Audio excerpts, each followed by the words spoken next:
Si vous croyez que Dieu peut ouvrir des portes quand toutes semblent fermées, laissez déjà votre like, partagez cette histoire avec quelqu'un de spécial et abonnez-vous à la chaîne.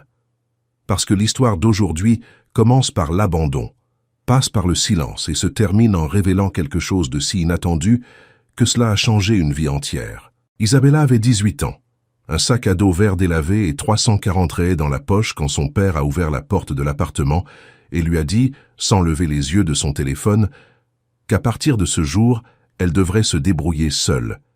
Il n'y a pas eu de cris, pas de dispute, pas même d'explication, juste de l'indifférence. Renato Ramos a tourné le dos, est rentré dans l'appartement où sa nouvelle épouse l'attendait et a fermé la porte avec le calme de quelqu'un qui pense avoir résolu un problème. Isabella est restée immobile sur le trottoir pendant quelques secondes. Le soleil de ce matin semblait trop fort pour ce moment. Un voisin est passé en promenant son chien en laisse. Une voiture s'est garée de l'autre côté de la rue. Tout semblait absolument normal, comme si le monde n'avait pas radicalement changé à l'instant. Elle a ajusté son sac à dos sur l'épaule et a commencé à marcher. Isabella avait appris très tôt que certaines douleurs ne font pas de bruit. Sa mère était morte quand elle avait 7 ans et depuis, la maison n'avait plus jamais été une maison. Renato, son père, était devenu un homme distant, toujours occupé, toujours fatigué, toujours avec une raison pour ne pas regarder sa fille directement. Quand il s'était remarié, la distance était devenue routine. La belle-mère, Fernanda, ne criait jamais, elle n'insultait jamais. Elle faisait seulement de petits commentaires qui semblaient gentils en surface et froids à l'intérieur. Des commentaires qui rappelaient constamment qu'Isabella ne faisait pas partie de ce nouveau projet de vie. Et puis était venu ce matin-là. 3 semaines après l'anniversaire de ses 18 ans, Renato avait ouvert la porte et prononcé une seule phrase. « À partir d'aujourd'hui, tu te débrouilles seule. » Et c'est ainsi qu'Isabella était partie de chez elle.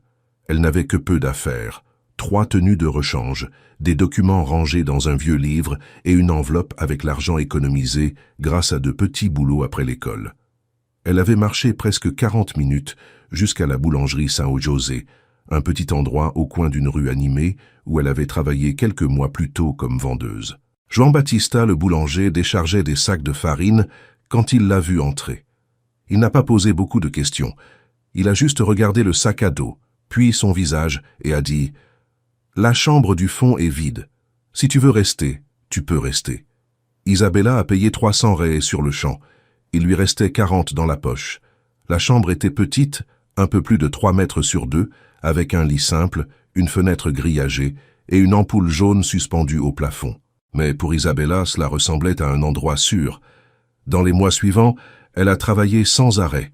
Elle se levait à 4 heures du matin pour aider à la boulangerie, servait les clients jusqu'à midi et passait les après-midi à essayer d'économiser assez d'argent pour planifier un avenir quelconque. Elle ne se plaignait pas. Elle ne demandait pas d'aide. Elle continuait simplement. Chaque soir, elle pliait la couverture avec un soin presque rituel avant de dormir. C'était une petite façon de maintenir l'ordre dans un monde qui semblait avoir complètement perdu le contrôle. 4 mois se sont écoulés ainsi, et puis, un après-midi pluvieux de mardi, une lettre est arrivée. C'était une lettre recommandée. Le facteur a demandé une signature. Isabella a signé alors que ses doigts étaient encore couverts de farine du comptoir de la boulangerie. L'enveloppe venait d'un tribunal à Curitiba. À l'intérieur se trouvait un document simple, avec un langage formel et plusieurs mots difficiles. Mais il y avait une phrase qu'elle a comprise immédiatement. Argemiro Ramos, décédé à 84 ans, laissait comme unique héritière sa petite-fille Isabella Ramos. Isabella a fixé le papier pendant un long moment. Argemiro Ramos, le grand-père dont elle se souvenait à peine. Un homme aux grandes mains et à la voix grave qu'elle n'avait vu qu'une fois dans son enfance, lors d'une courte visite dans l'intérieur du Paraná. Selon le document, il lui avait laissé un domaine entier. 18 hectares de terre, une propriété ancienne appelée Sitio Santo Antonio. Isabella n'avait jamais mis les pieds dans quelque chose d'aussi grand. Elle n'avait même jamais imaginé posséder quoi que ce soit. Mais le document était clair. L'endroit lui appartenait désormais. Il lui a fallu 3 semaines pour décider d'y aller. Et elle n'a décidé que parce que l'univers semblait la pousser. Juan Battista lui a annoncé que son neveu viendrait travailler à la boulangerie et aurait besoin de la chambre. Isabella devrait partir le mois suivant. Alors elle a pris l'argent qu'elle avait économisé, acheté un billet de bus pour Curitiba et un autre pour une petite ville de l'intérieur du Paraná. Le matin du départ, elle a mis tout ce qu'elle possédait dans son sac à dos vert. Le bus a mis presque 4 heures jusqu'à Curitiba, puis encore 1 heure et demie sur une route de plus en plus étroite. Des pins ont commencé à apparaître à l'horizon, d'immenses araucarias découpant le ciel. Quand elle est descendue à la petite épicerie qui servait d'arrêt final, le chauffeur a indiqué la direction. Le domaine est à 3 kilomètres par cette route de terre. Première barrière après le virage. Isabella a remercié et a commencé à marcher. La route était humide après la pluie récente. La boue rouge collait à la semelle de ses baskets. Le silence de la campagne était différent du silence de la ville. Il était rempli de petits sons. Le vent dans les arbres, des oiseaux au loin, le grincement de vieux bois quelque part. Après quelques minutes de marche, elle a vu la barrière, rouillée, ouverte. Et au-delà, au milieu d'un terrain envahi par les hautes herbes, est apparu le vieux corps de ferme à 2 étages, le sitio Santo Antonio. La maison était grande mais abandonnée. Une partie de la véranda s'était effondrée. Certaines tuiles étaient cassées.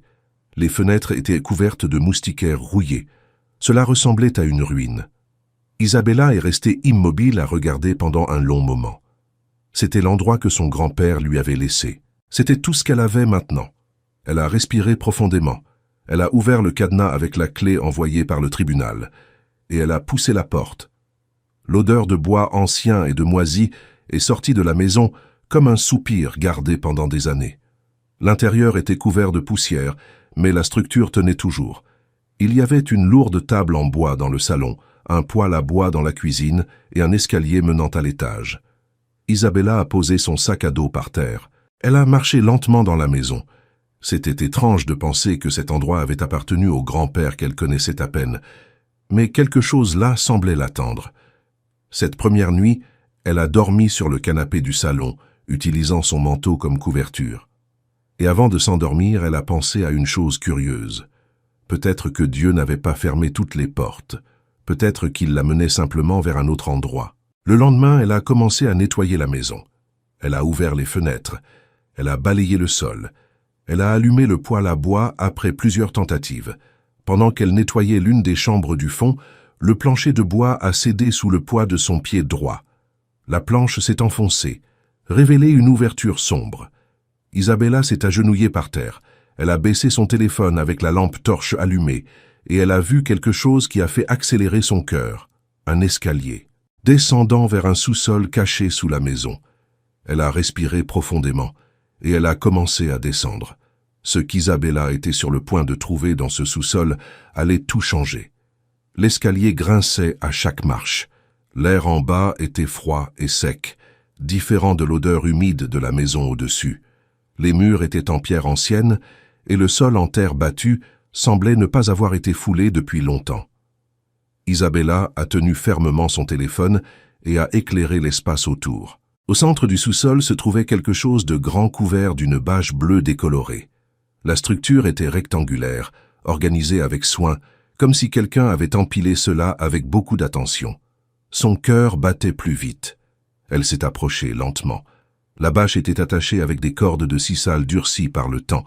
Isabella a essayé de défaire les nœuds, mais ils étaient trop rigides. Elle est remontée à la cuisine, a pris un vieux couteau dans le tiroir et est revenue. Elle a coupé les cordes une par une. Quand elle a tiré la bâche sur le côté, quelque chose est apparu qu'elle n'aurait jamais imaginé voir. C'étaient des peintures, des dizaines, de grands et petits tableaux, tous emballés individuellement dans du tissu jauni par le temps, empilés avec précision. Isabella a pris le premier avec précaution. Elle a déroulé lentement le tissu. La peinture montrait un champ ouvert avec des araucarias au fond et un enfant courant dans l'herbe illuminée par le soleil. La lumière semblait vivante à l'intérieur de la toile. Dans le coin inférieur droit se trouvait une signature. A. Ramos. Et une date. Isabella en a pris une autre. Une rivière de pierres avec un garçon pêchant. Autre signature. Autre date. Elle en a ouvert une autre. Une véranda avec une femme assise, regardant l'horizon. Tableau après tableau a été révélé. Des scènes de l'intérieur du Paraná. Des chants. Des enfants jouant. Des ciels immenses. Toute une vie peinte en silence. Quand elle a fini d'ouvrir tous, Isabella en a compté 43. 43 œuvres d'art gardées dans ce sous-sol. Mais il y avait plus. Derrière la dernière pile de tableaux appuyée contre le mur de pierre, se trouvait une petite boîte en métal, de celles anciennes pour biscuits. Isabella a pris la boîte. Elle était lourde. Quand elle a ouvert le couvercle, elle a trouvé des lettres. 14 lettres. Toutes pliées avec soin. Sur chacune était écrit d'une grande écriture. « Ma belle Isabella ». Elle s'est assise par terre dans le sous-sol et a commencé à lire. La première lettre datait de quand elle avait 8 ans. Argemiro écrivait que son fils n'autorisait pas les visites, mais qu'il pensait à elle tous les jours, malgré tout. Il disait que chaque fois qu'il peignait un enfant courant dans les champs, il imaginait que c'était elle.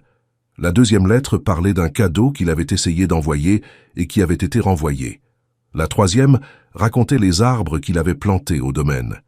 La quatrième disait quelque chose de simple. Continue de rêver même quand personne n'y croit. Lettre après lettre, Isabella a découvert quelque chose qu'elle n'avait jamais imaginé. Son grand-père avait toujours pensé à elle. Toujours. Même quand elle croyait avoir été oubliée. Dans la dernière lettre, écrite quelques mois avant sa mort, Argemiro a laissé un message clair. « Ma belle, j'ai tout préparé pour toi. Les peintures, le domaine, les documents au tribunal. Un jour tu viendras et tu trouveras tout. » Isabella a pleuré. Ce n'était pas de la tristesse. C'était autre chose. C'était la sensation d'être enfin vue. Cette même semaine, une voisine est apparue au domaine.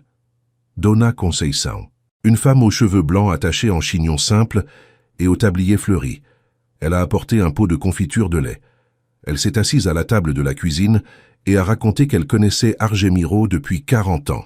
« Il parlait de toi parfois », a-t-elle dit. C'est Dona Conceição qui a expliqué beaucoup de choses. Argemiro avait été un peintre connu dans la région des décennies plus tôt. Il avait même exposé dans des galeries de Curitiba, mais après un problème de santé, il avait décidé de s'éloigner du marché de l'art. Il avait continué à peindre uniquement pour lui-même, et à tout garder, sans vendre, sans montrer, comme s'il attendait quelque chose, ou quelqu'un. Quelques semaines plus tard, une spécialiste en art est venue au domaine pour évaluer les peintures. Renata Silveira a passé 3 heures dans le sous-sol à examiner chaque toile. Quand elle a fini, elle est montée les escaliers avec une expression sérieuse. Elle s'est assise à la table de la cuisine et a dit « Isabella, ces œuvres ont de la valeur, beaucoup de valeur. » Elle a expliqué qu'Argemiro Ramos était considéré comme un peintre régionaliste important et que le fait que 43 toiles n'aient jamais été vendues rendait la collection extrêmement rare. L'estimation initiale dépassait 1 million de reais. Isabella est restée silencieuse. Quelques mois plus tôt, elle avait 40 reais dans la poche. Maintenant, elle était assise dans une vieille cuisine à entendre qu'elle possédait une collection valant des millions.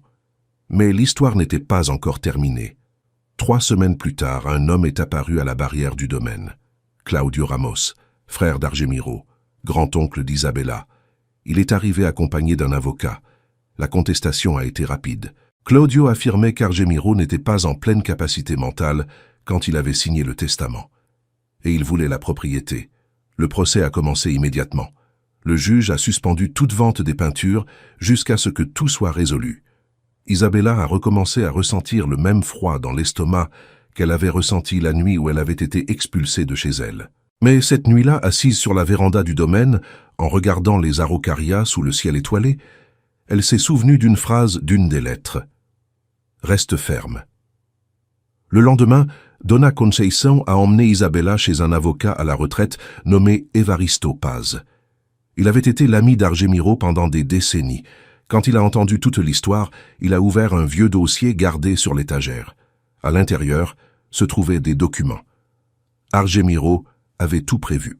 Il avait laissé non seulement le testament, mais aussi un rapport médical prouvant sa pleine lucidité, et une déclaration détaillée expliquant exactement pourquoi il voulait tout laisser à sa petite-fille. Evaristo a accepté de défendre Isabella, sans rien facturer. Le procès a duré 68 jours, 68 jours de tension, 68 jours d'attente, mais quand la décision est enfin sortie, le juge a été direct. Le testament était valide. Isabella Ramos était l'unique héritière légitime. Claudio Ramos a perdu le procès. Cet après-midi-là, Isabella est sortie du tribunal et a senti le soleil du Paraná sur son visage. Pour la première fois depuis longtemps, l'avenir semblait ouvert. Quelques mois plus tard, 12 des peintures ont été emmenées aux enchères à Curitiba. Elles ont été vendues pour 480 000 reais. Avec cet argent, Isabella a commencé à restaurer le domaine.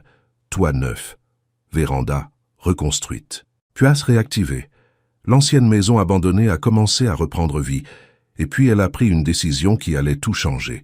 Elle transformerait la plus grande chambre de l'étage en galerie, un espace pour exposer les peintures d'Argemiro, et pour que d'autres personnes puissent connaître l'histoire de cet homme qui avait peint pendant des décennies en silence. La galerie a été inaugurée un dimanche après-midi. 23 personnes sont venues. Peu de temps après, des étudiants ont commencé à visiter. Des artistes, des chercheurs, des curieux.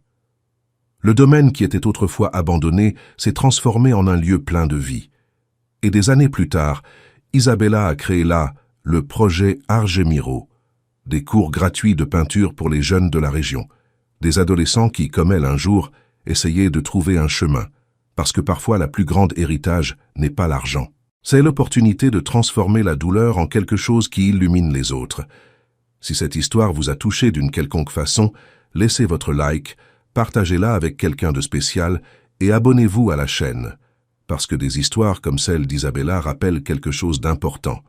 Dieu peut transformer l'abandon en but. Et parfois ce qui semble la fin de tout n'est que le début du chemin qui était préparé pour vous. Partagez cette histoire et abonnez-vous à la chaîne pour suivre d'autres histoires réelles de dépassement et d'espoir. Des années plus tard, assise sur la véranda reconstruite du Sitio Santo Antonio, Isabella observait le vent bouger les araucarias que son grand-père avait peintes tant de fois. La galerie recevait des visiteurs de plusieurs villes et le projet Argemiro aidait déjà des jeunes à découvrir des talents qu'ils ne savaient même pas posséder. Dans ce silence tranquille de la campagne, elle a compris quelque chose de simple. L'abandon qui avait un jour semblé une fin n'était que le commencement de tout ce que Dieu préparait pour elle.